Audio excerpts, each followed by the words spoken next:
Hello and welcome. I am Jeffrey McKinney, CEO and founder of Our Diverse Perspectives, and this is the Our Diverse Perspectives Conversation Series.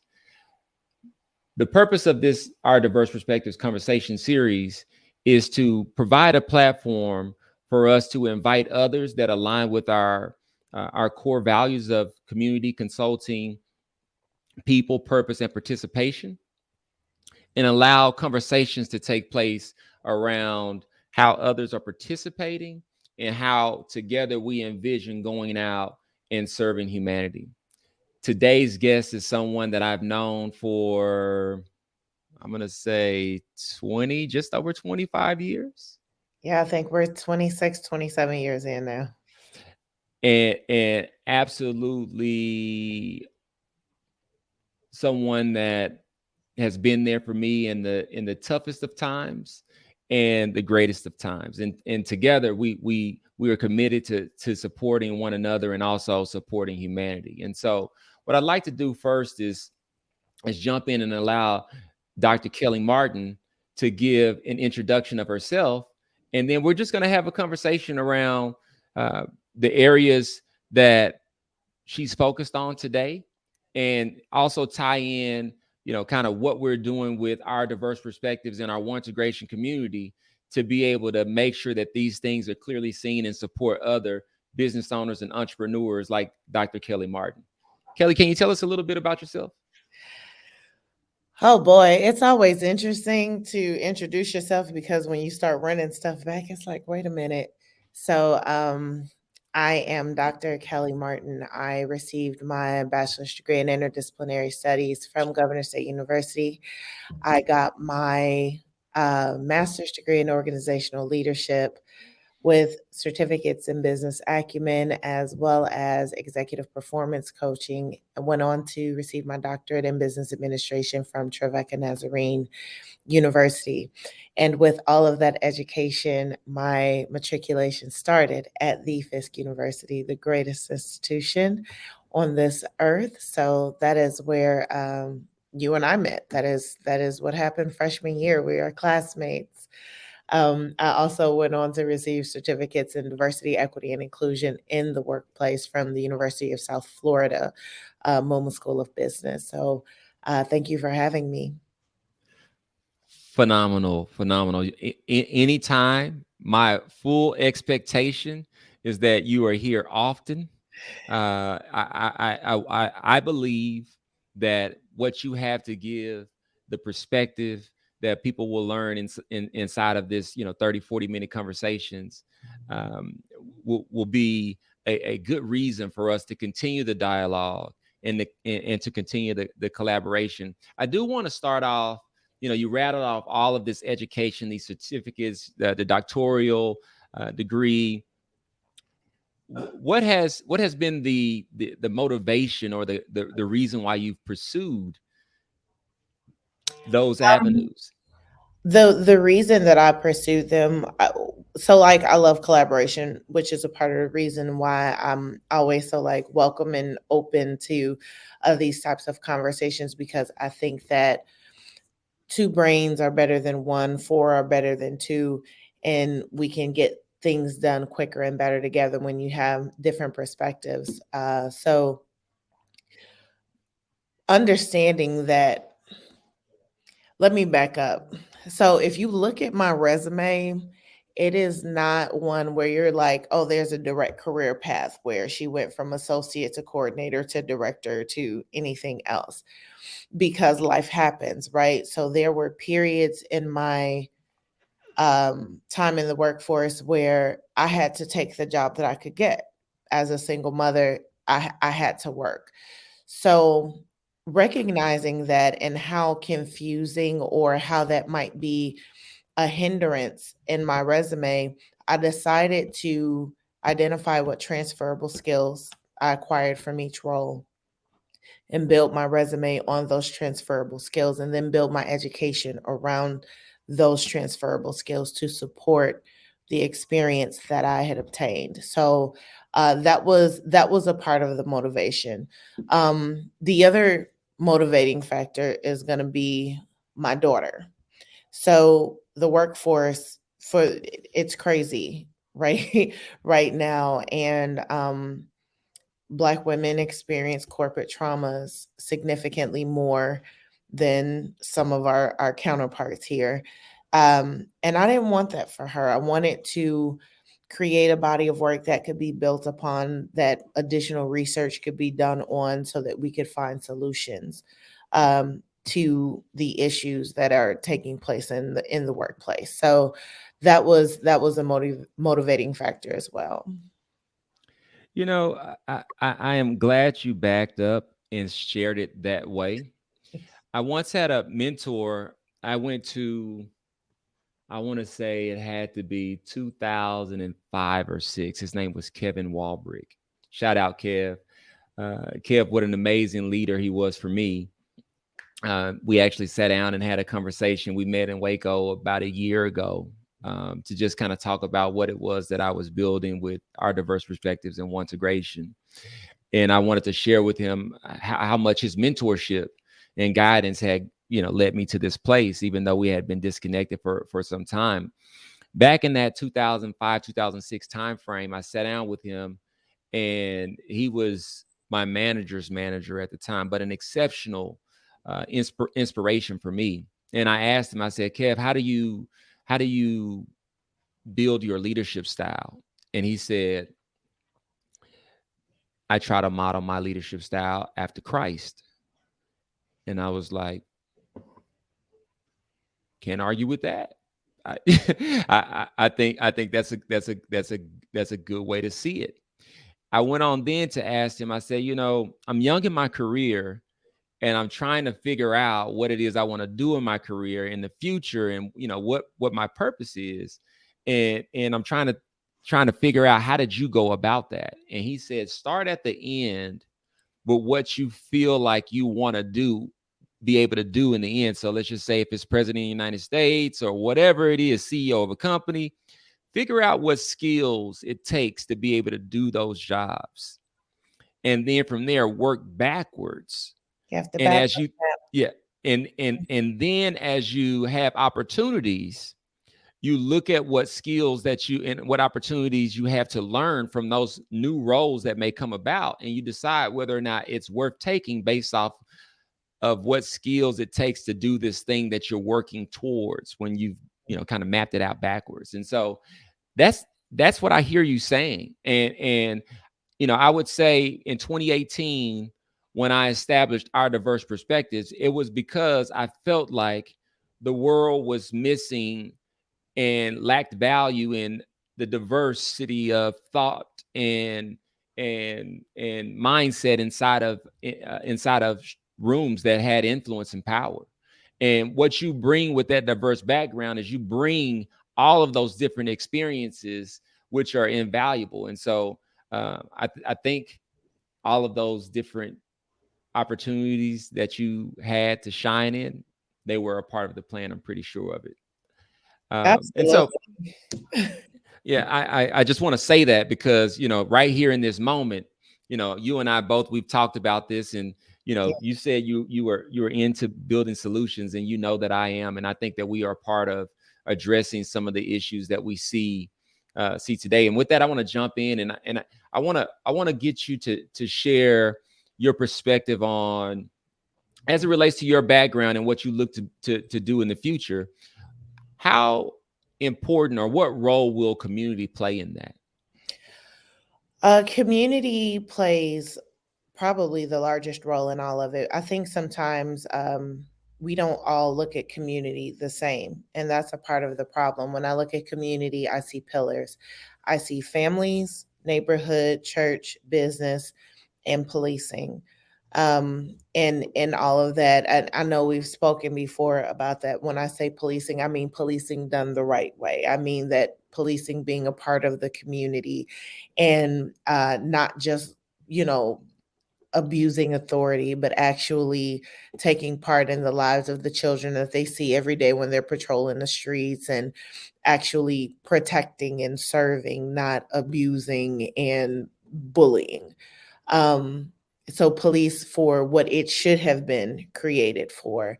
Um, and intended for. So when I look at those pillars, all of those things working together, you look at circulating the dollar within your community. So having businesses in your community, what do your children see? Like just the community plays, I would say, the largest part because it is the foundation of how things operate in where you live. So if we're talking about proximity, again, it goes back to do you live in a food desert?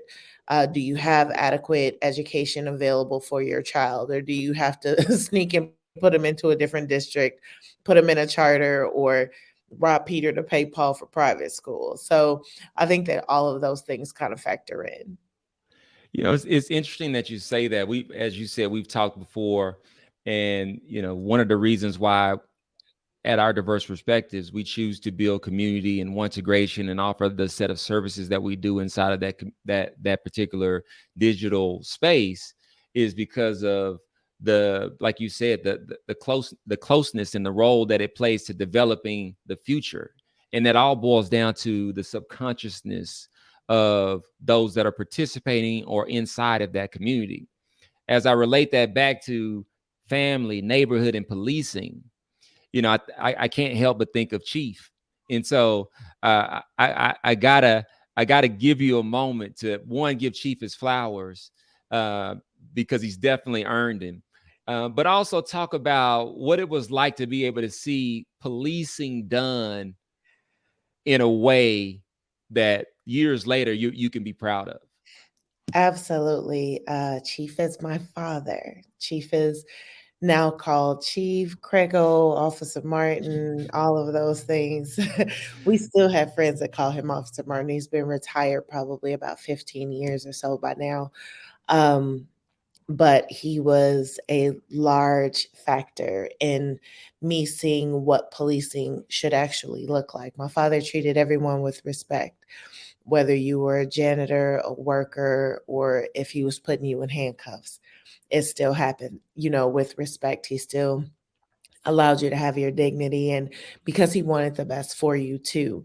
So I still get emails, and when we see people from the hood, like thanking us for sharing our dad with the rest of the community, and telling us that he was a great man and a father to some that didn't have any. um so it was good, and he ran his department that way too, where the community would come out for the officers, and the officers would come out for the community because they lived in it, they were a part of it. So I think that was probably the thing that caused all of the abuse of authority and the bullying that we see now taking place on social media, why it was so heartbreaking, because it wasn't what we experienced growing up. It wasn't that at all. That men have shaken my father's hand coming out of lockup. And that is just a testament to the way he did his job. So I know that it can be done correctly. So I do have a very different perspective or view of policing in the community and what it should look like. So, have you ever noticed any tie between the work and the impact that your father made inside of a physical community and the way you look at making an impact inside of corporate spaces, with your degrees and kind of your professional experience and aspirations? I do. I think it was something that was done in our household between my dad and my mom. My sisters and I are probably the most militant folks you would meet, believing in justice and having a problem in spaces where we see injustice. So if you were being bullied, we were always right there, like, leave alone. You know what I mean? Like, Mm-hmm. just being the ones to stand up and say something that was incorrect. If it's incorrect, we're gonna stand up and say something, and it's kind of flowed into a space of working toward more equitable spaces for everyone, and what that looks like. My sister now works for a law firm out of Dallas, actually, with a right, with the right law firm. She's the community engagement coordinator there. So she's working with different nonprofits here in Chicago um, daily to ensure that students have what they need, to ensure that communities have the services that they need. So, and it's a year round thing between book bag drives for back to school to coat drives to turkey giveaways and providing additional resources. And my eldest sister, she is just an advocate for all things that are right, whether it's in the workplace, whether it's school. She's fought diligently, as my nephew is a student athlete at North Carolina Central, and making sure that he understands what his rights are and what he's entitled to as a student athlete now with the new NIL agreements that are out. So I think advocacy was something that was instilled in us in the home. Phenomenal, phenomenal. And I think this is one of the things that you and I have continued to over the years revisit on is this notion that we are called to stand in the face of, whether it be oppression or just something that doesn't feel as though instinctually it doesn't feel as though that's the way others are supposed to be treated, or even for ourselves, we have to speak up. We can't turn a blind eye. And I think that's, if you go back and look at the history of Fisk University, it's always been about resistance and sharing love and going out and acquiring the skill sets needed to be able to propel and lead humanity forward. And so kudos to Chief and your mom for having three beautiful daughters that they look harmless. However, they will, as I think what's the guy on Instagram, Drewski, said they will stand on business. They will stand on business. Let me ask you this question about resources and tools. What, give me some perspective on what type of resources and tools that you use to be able to make sure that you're able to live your life and have these spaces that we speak of. And then from there, I want to talk about maybe a gap that you see. I think the most valuable resource has been networking.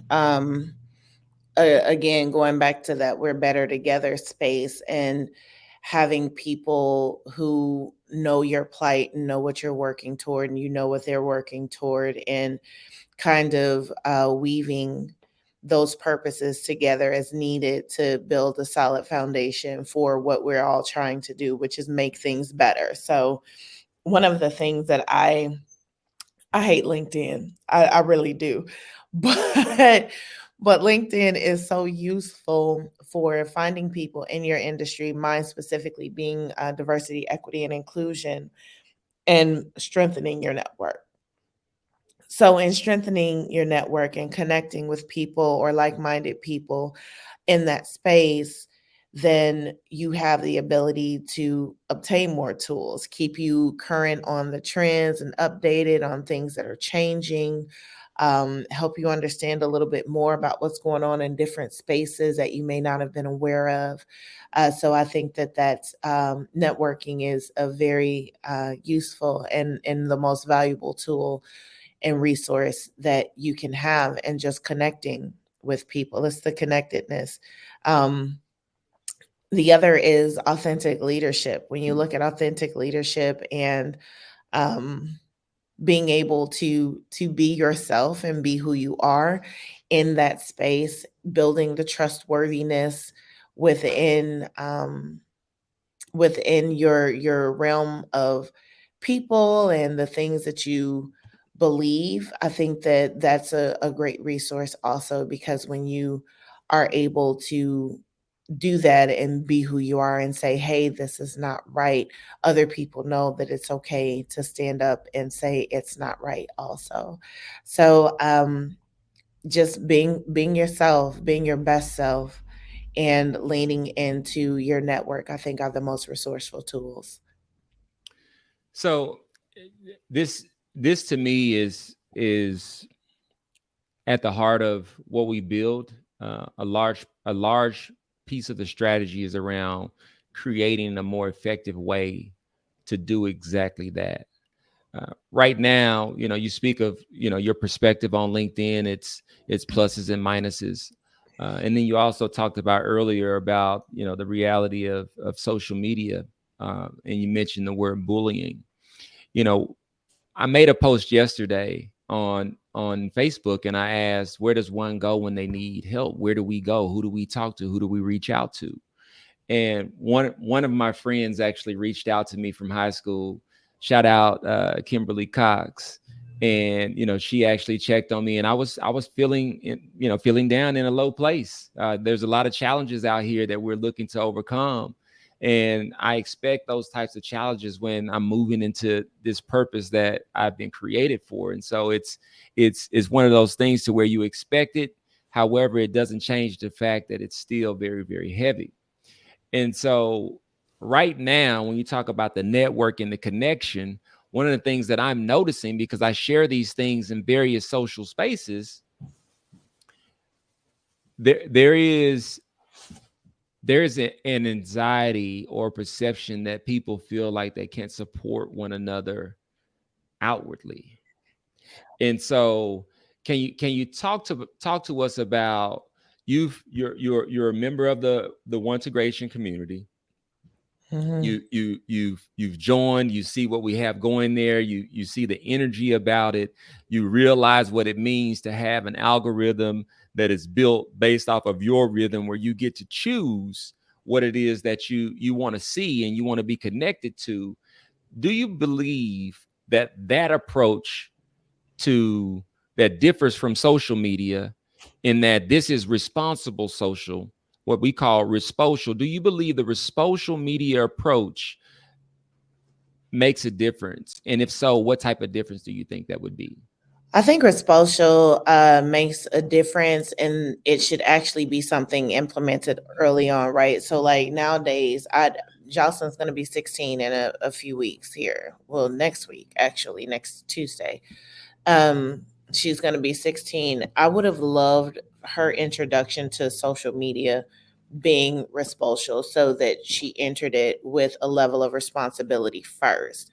So like if it were something that were available in school systems K through 12, this is how you operate, and actually teaching the responsible element of social media before kids had exposure to everything that is online now in social media. um, I think it would have given them a different perspective, and I think it may have shown it. I think it will have shown a difference in bullying and in the way you interact on social. Social is giving everybody a platform, right? It's giving everybody a platform to voice their opinion and to say things. The internet does not. It doesn't matter if you're right or wrong. Once it's on the internet, it's true. Like Yeah. that's it. Like it doesn't matter. And then the people who agree with it are able to add a voice to it, and then they validate it, and then they push it out to the masses however they see fit. So I think having a platform like Resposal is needed early on. I won't say that we're too far gone as adults. I think that there is a community of us who still care about how interaction on social media takes place, and the misinformation that is pushed and given. But I think that it would be most useful in school systems in integrating scholars into the area of social media. Interesting. I would love to talk with Jocelyn about that directly. She is a 16-year-old that is ahead of her time, and she is, kind of her mother's daughter. And so, let's schedule a business call and let's figure out how we can bring her on the team to help us, kind of develop that strategy.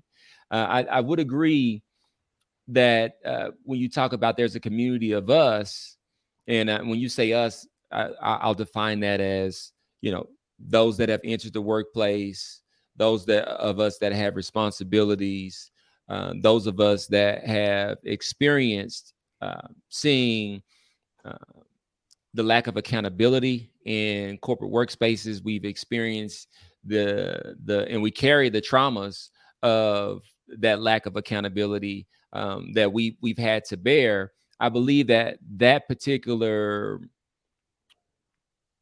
piece of humanity, if you will, is looking for a set of resources. I also believe that I believe in the goodness of people, and so I believe that there are others who have seen it and they don't realize that there is another way to ensure that everyone has a right to be themselves in those spaces, instead of having to say, you know what, I better comply or else I'm going to get X, Y, and Z and have to live and carry that trauma along with that.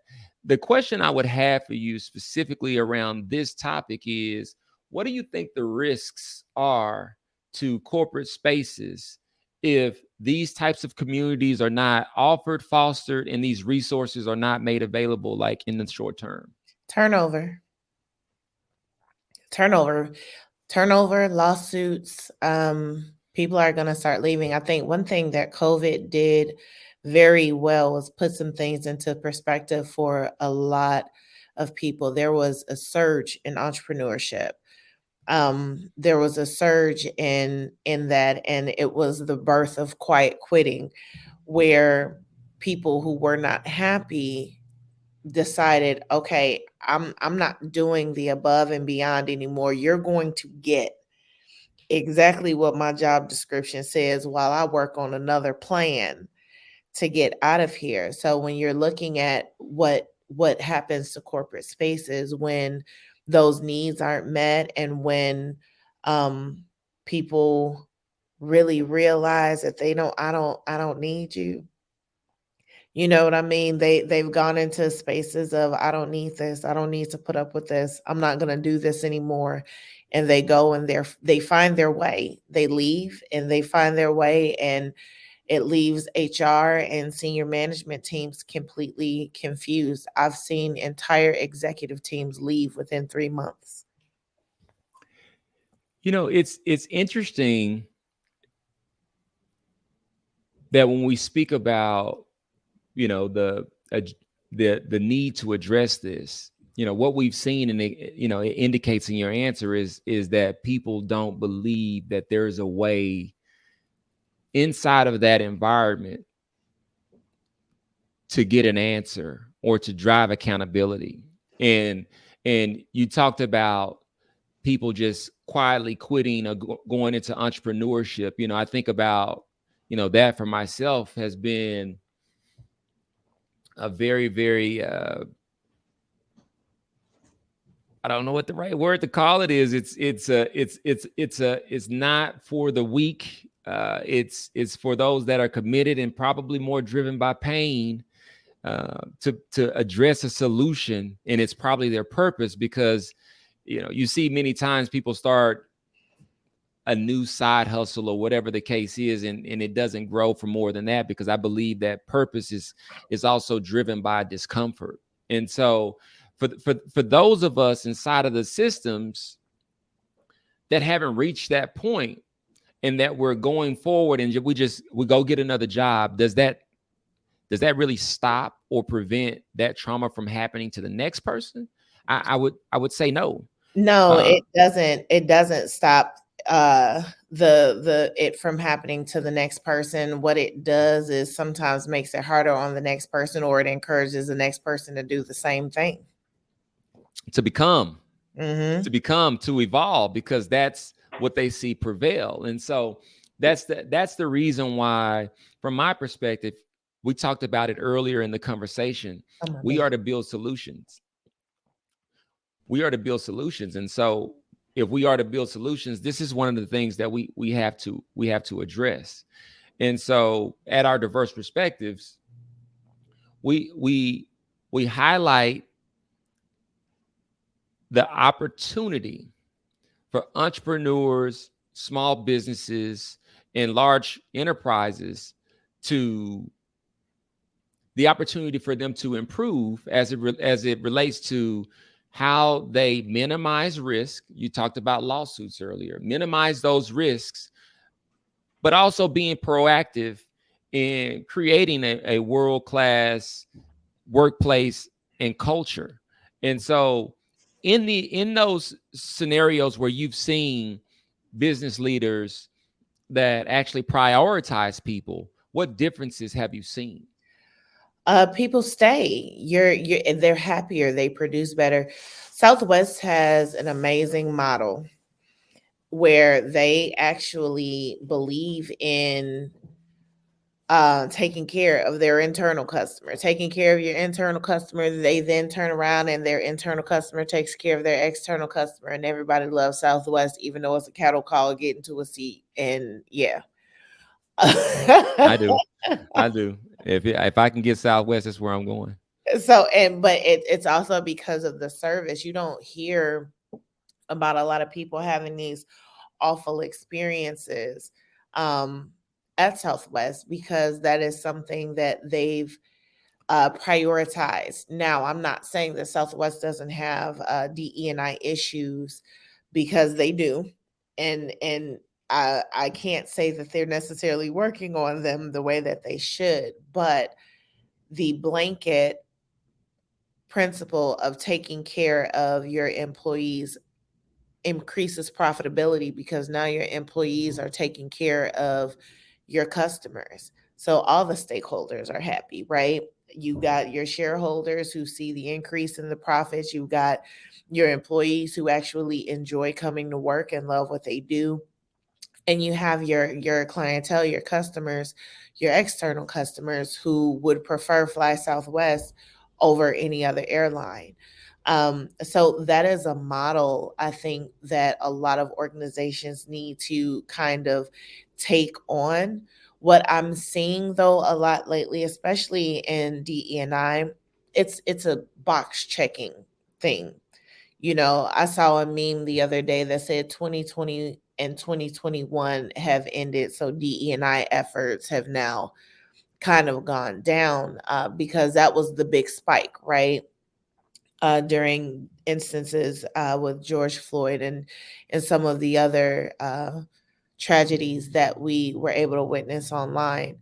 Um, so it became a box checking thing. Okay, let me check a box and say that we have DE&I and we have a coalition or we have a committee, even though it's a director or a chief's position, because it is something that needs to be ongoing. And now we see the attacks, like in Texas on DE&I. We see attacks in Florida on DE&I. I think that we've gotten too caught up in verbiage, because these are best business practices. If you start talking about diversity, equity, and inclusion, we're talking about now best business practices. So, how do we translate what should be being done in diversity, equity, inclusion into best business practices to create more healthy workspaces? I couldn't help while I was listening to you, and I agree with all of that. I do think that acronym DE&I has been used as a tool, and it's become something that has a connotation that is divisive. I do think that it should be rebranded as something else, because it's a gross failure at this point.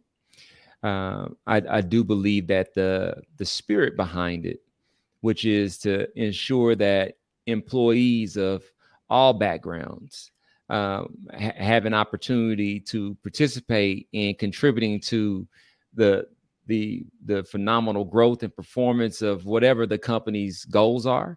That's what it's built around. I take a step back, and while you were talking, I was thinking about a story I heard of an employee that received some unfortunate news around his employment being terminated, and and unfortunately went out into the parking lot of this company, and They found him with a self-inflicted gunshot wound to the head. And that's been highly triggering for me. It's been something that I've not been able to get past. And so I guess the question I would ask is, if you were able to have a conversation specifically with that company, and this is not something that's being covered, what would you think would be the best way for that company to respond, and what's required to actually support those employees and that business to actually make sure that they are not having those types of outcomes? EAP program. I know what story you're talking about, and we just need to scrap it and start from the beginning. It's one of those where they need an entire outsourced team to come in and do some organizational change management, and implement long-term planning and goals, because you don't want to disrupt daily operations, right? And sometimes I think when we get into organizational change management, we overlook that, and we want things to happen so quickly, but large ships don't turn quick. So you have to look at how things can progress and work over time. So it would be a situation of going back, I think, and building out a strategic plan for a compassionate and empathetic workplace. And I think that that is one of those are our values that are missing in leadership, because I I do believe that even in toxic workplace cultures, if you stay in a space that is that toxic for you, then your home life is probably toxic as well. You've taken elements of the workplace home with you. You've brought elements from home into the workplace. And as much as we say you got to separate the two, you've got to separate the two, it's not that easily done, because I can walk into the office after having a fight with my husband and knowing that my car note is due and that I don't have gas to get home. And I can walk into the building smiling and talking to everyone else. But I guarantee you that those external forces have caused a manifestation of something negative in my work. There's no way you can completely shut off work and home. What you need to do is find harmony between the two. And you're able to do that when you have compassionate and empathetic leadership that understands that, and that they really lean into those employee assistance programs where you have mental health days and you have therapy available so that you can talk to someone when you're overwhelmed, and you're able to take the time off and have the resources needed for support. I don't have money to pay my car note, and I don't have gas in my car. What are some programs that are available for me to get some help in that? And leadership, I think the shift that we're seeing is not just in the divisiveness of DEI, because to an extent I do agree with that.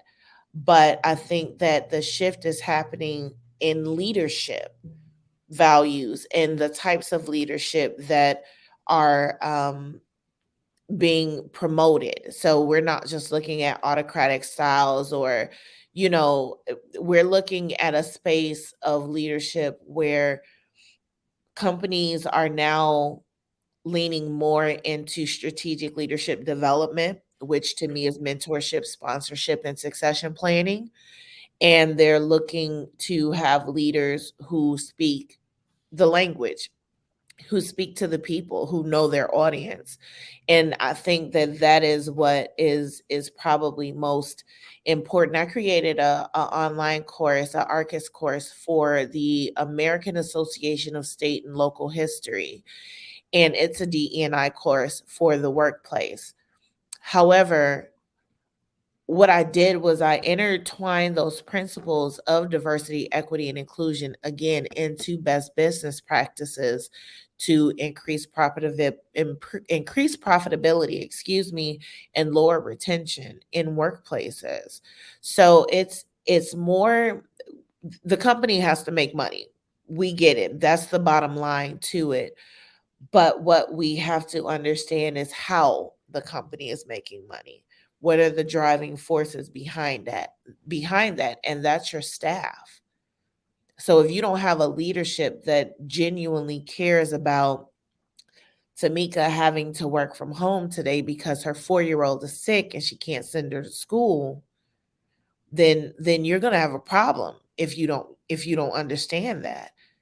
So I think that, and that along with the generational shift. So right now, I think we have 4 generational cohorts in the workforce right now, which also goes back into ageism as a part of diversity.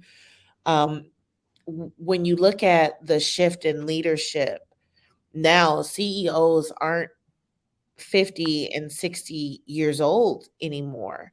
You're seeing young CEOs between 25 and 30, 30 to 40, coming in who have a very different perception of life and of the world, and how they choose to kind of mold their companies. So I think it's more, it takes more than just having a seminar or a workshop or one professional development course for that company or any company.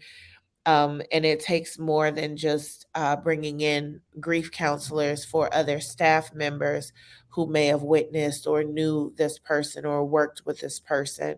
It's going to take a complete overhaul of that organization, their practices, and the values of it.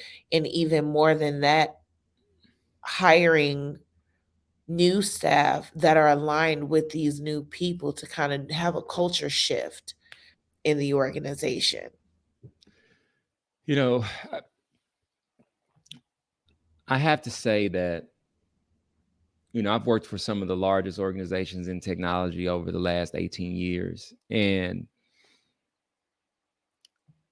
I've seen great leaders. I've seen okay leaders. I've seen not so good leaders. I've seen I've seen systems that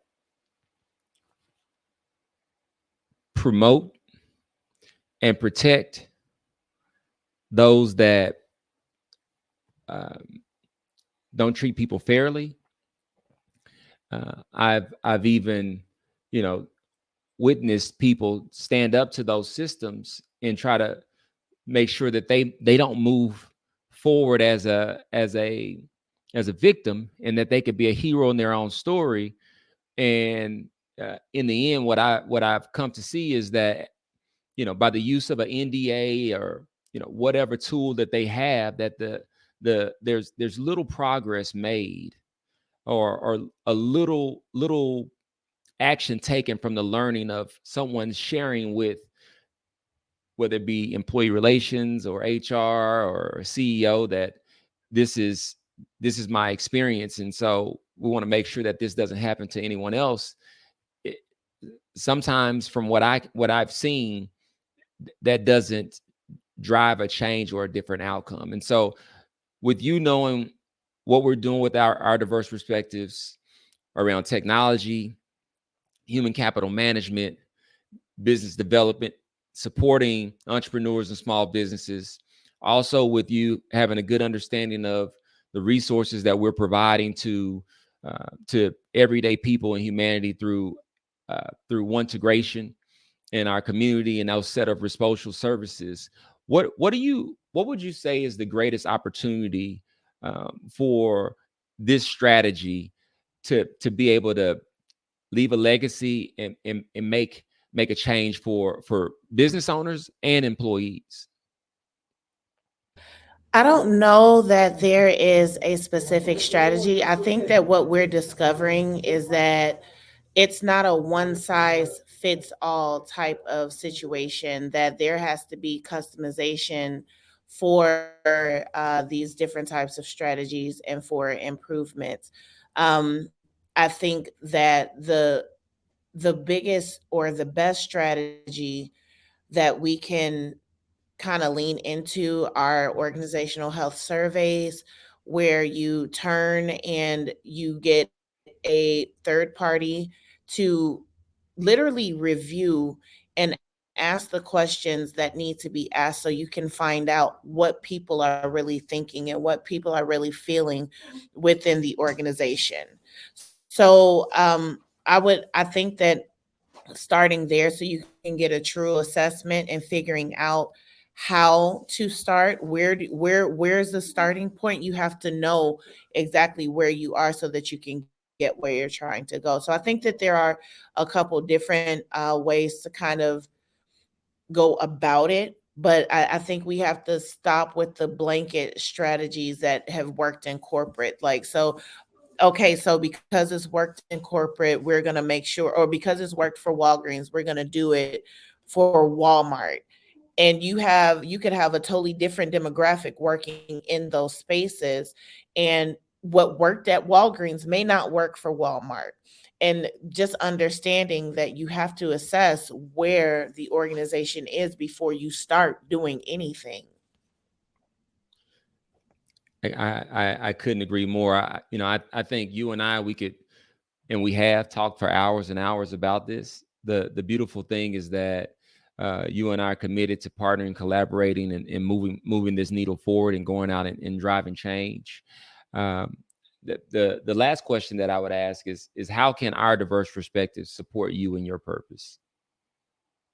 I think the best support that our diverse perspectives, the best support that you can provide is to continue to get the word out. I say it to you all the time: stay in the fight, keep up the good fight, and moving toward building better workplace cultures for not just entrepreneurs and small businesses and corporations, but understanding that the effectiveness is measured by what happens in the community. What does the community look like after you've done the work, right? Like, what is, if we're having all these entrepreneurs and they need support and they have the support that they need, then they can go into the community and start circulating the dollar. We're talking about economic change then, for that community. So just keep up the good fight. Keep up the good fight, stay in the fight, and uh, grow not weary in well doing, because I truly believe that a shift is happening and coming, and that for us to maximize on that shift, we have to really just dial in and keep at it. Stay steady and solid in what we're doing, and not to waver in our beliefs. You you know exactly how much that speaks to me at this moment. So thank you for sharing that. I I do feel very, very confident in what we've built thus far and the results that we've had for both business owners and people who felt like they were victims that found their way to integration, and we were able to provide those social services and produce the outcomes uh, that they feel like they walked away as a hero in their own story. And we look forward to doing that more and more and telling those stories so that people can see the opposite of hopelessness and understand that change is here, as you just alluded to and spoke to. Where can people find and keep up and connect with Dr. Kellie Martin? Lord, LinkedIn. We're back to LinkedIn. On LinkedIn, I'm Dr. Kellie C. Martin. You can find me there. I think that my URL is Kellie Martin 80, Kellie Martin 80.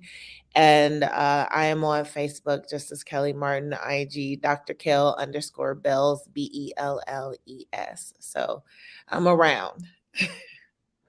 And I would have to add that they can also visit www.oneintegration, join the community, and there they will find Dr. Kellie Martin as a contributor to the Our Diverse Perspectives Unified Business Community and every other channel that aligns with her rhythm. And so, with that said, I am Jeffrey McKinney, CEO and founder of Our Diverse Perspectives and Integration. We build and offer solutions to humanity, whether that be business owners, entrepreneurs, or just employees and community members to ensure that the overall well-being of humanity moves up and to the right. If we were looking at a graph, anytime you see up and to the right, that usually means that it's positive growth. And we're excited about what we've done so far. We want to thank all of the supporters that have been early adopters of our platform, and those that are cheering us on and giving us those well wishes and their prayers. And so Kellie will be back with us. We are in the conversation of developing a studio and a set of tools for her to take her next step towards having these types of conversations with others in her lane, if you will, so that they can come out and show themselves. I think, Kellie alluded earlier to kind of some of the challenges with social media.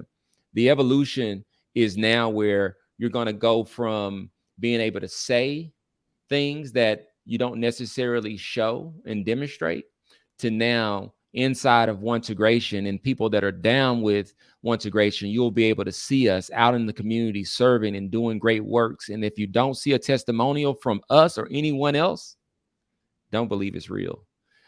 Don't believe it. People can create whatever they want with ChatGPT these days, and whatever AI, for some reason, because it has the word intelligence, people are overlooking the word artificial. And just like artificial food coloring or anything else artificial, that should be a red flag that something isn't 100% vetted or necessarily good for us. And so we know that it does have an opportunity to make a positive impact on society, but only in the hands of responsible practitioners. And so with that said, we want to thank you for joining us, and we look forward to seeing you on the next Our Diverse Perspectives conversation.